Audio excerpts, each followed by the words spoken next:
before you realize that, or how soon you realize that, will lead to either transformation or frustration. It may be just momentary for a whole lot of people, because people will feel terrified. You will see they were struggling in pain, this, that was happening. A few are bewildered, what's happening? Because they never thought this will happen to them.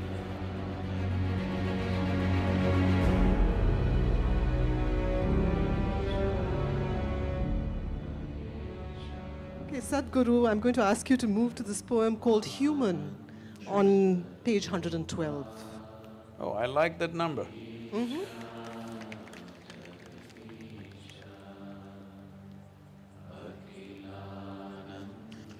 112. Human. Human. Even when at home, I longed for home, searing pain of longing for home, strangely got cured in being homeless. When the walls of home dissolved, a pristine home, unwalled and unfettered, devoid of love, affection or companions blossomed. Shall I call it my being?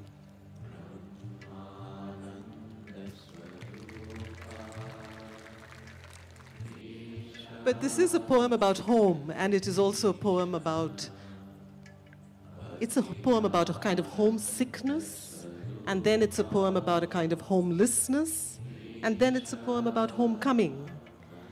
And I wanted you to tell us more about that journey, because I think in some way many of us have shared that journey, but not on the level of… not in the profundity that you're talking about it here, but I think many of us have had glimpses of that journey. Is this the blueprint for almost every seeker?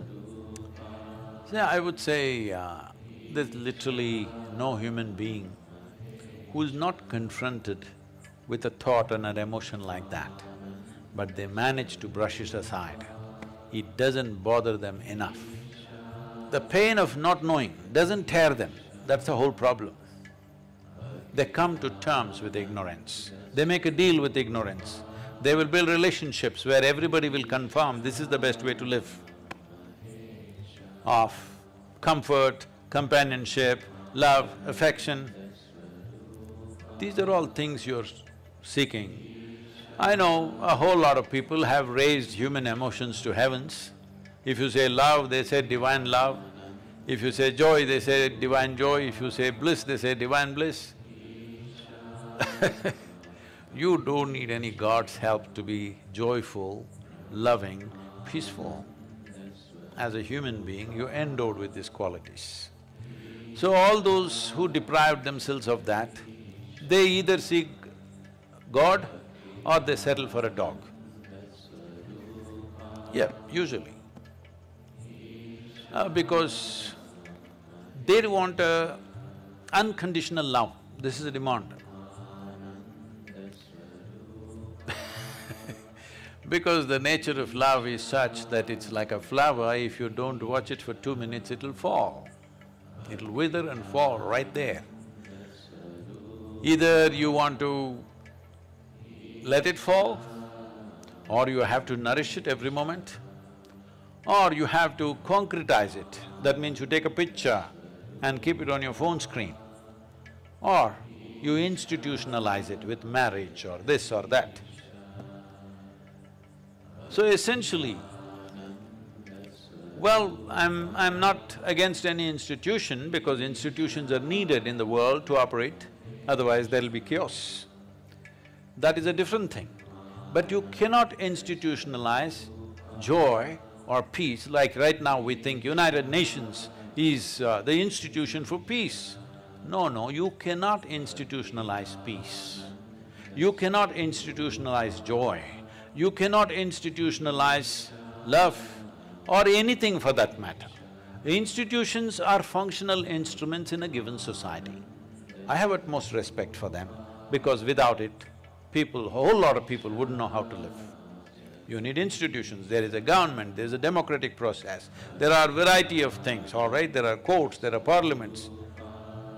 Well, 90% of the time some nonsense may be happening there, But still these institutions are important because without that there will be total chaos. So I'm not talking against institutions, but institutionalizing things that happen within a human being is a silly effort. But is it possible to embark on a journey without this sense of homesickness? See, let one human being honestly say, when you are with your most loving parents, however doting and wonderful they were to you, that you never felt this is not where you want to be. That is a dishonest human being. Because love gets tedious, somebody's fondness gets very tedious, comfort gets tedious. Because the nature of life is, it wants to constantly expand. If there is no room for expansion, it doesn't matter you are kept in a whatever, I won't use because everybody uses the word golden palace. I think golden palace is totally unaesthetic in my my visual perception. I hate golden palace, but whatever is the most wonderful palace, or as you say Shangri-La or whatever, it'll get tedious. All the heaven-bound people, they don't know how bored they will be within 3 days in that place of goodness. So I'm saying it doesn't matter, it's not because there's something wrong with your parents. They may be most wonderful people, but the very nature of a human being is such. Only if you are a pet animal, if you have reduced yourself to that, you're just happy with the meals that you're getting and somebody is fondling you once in a way and you're happy with that. For that you must be a pet animal, you should not be born as a human being. Once you're born as a human being, it is natural wanting to break barriers. So when you're young as a child or a teenager, you think barriers means they're all physical. Before you understand, the barriers are not really physical. Whether you build your own house or you live in your parents' house or you live in a slave master's house, the house and walls are not the barrier. It is all within us. Before you realize that, or how soon you realize that, will lead to either transformation or frustration. And this homelessness, this whole phase of vagabondage, of being a nomad, you have poems about being a nomad. Is that also an intrinsic part of every seeker's journey? See, do not separate seekers and non-seekers, everybody is a seeker. Some quickly compromise, some endure. There is nobody who is not a seeker.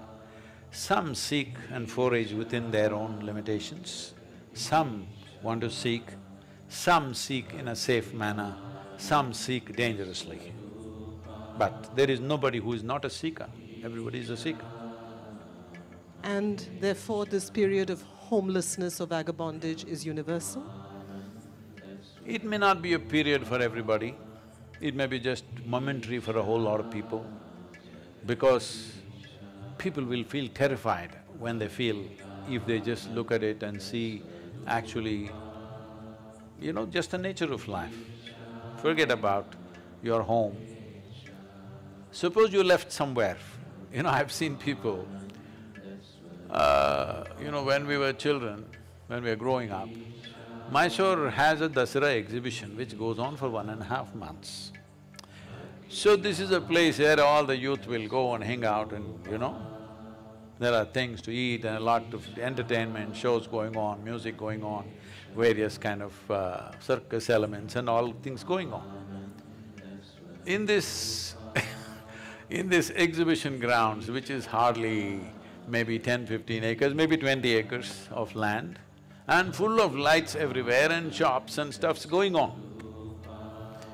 Every day, either children or women or some men, they get lost from their families in that crowd. Maybe 50,000 to 100,000 people will be milling around and people get lost. All the time, when the music show is happening, one policeman will announce, there is a child here by name Vikram, his father's name is this thing, his mother's name is this thing, he is crying here, come immediately. Hey, God damn it, we came to listen to music. If you brought a child, figure out how to hold on to you. If you don't figure that out, ask him to come and wait at the gate and pick him up there. Nothing is going to happen, all right?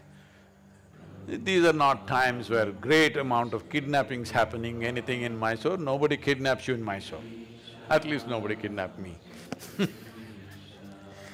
So, this ridiculous thing, and grown-up women, they're lost from their husband or their family. Bah, crying in the middle of the road, bah, bah. It's a well-lit place, the whole damn place is overlit, all right? There were no phones, that was the only thing. All you have to do is go near the gate and wait, or if you're a car or a motorcycle, go and wait there, or just stand there. Let's see if your man wants to find you or not. I'm saying they will be… Even men, I have seen grown-up men crying loudly because their wife or their child had gone somewhere. Unbelievable. So this sense of being lost, nothing, you don't have to drop them in the middle of Kalahari or something. In Mysore, Dasara exhibition I know Mysore people will be listening and say, how can Sadhguru speak like this? Does he know the pain of getting lost in Dasara exhibition? I'm saying this is how people are. I've seen people in the jungles when some of my friends came with me, in the forest, not even deep inside, just in the borders of the forest. Somewhere they go here, there and they get lost. They just few meters away somewhere and they can't see us. Bah, they start crying. Grown-up boys.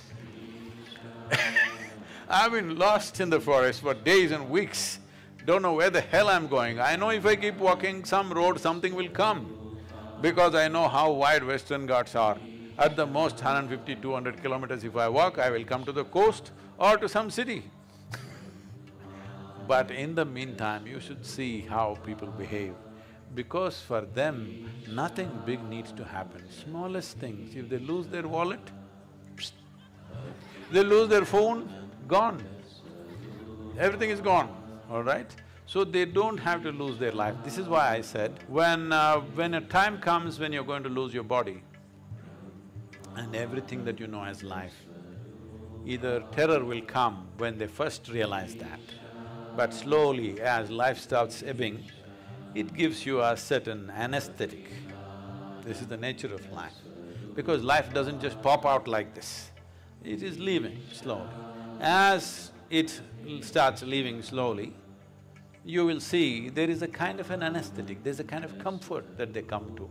You will see they were struggling in pain, this, that was happening, but as death is slowly coming, approaching, last few days you see they become peaceful, nice, some of them even joyful. A few are bewildered, what's happening? Because they never thought this will happen to them. So, being lost is not about a certain situation, it is the nature of life.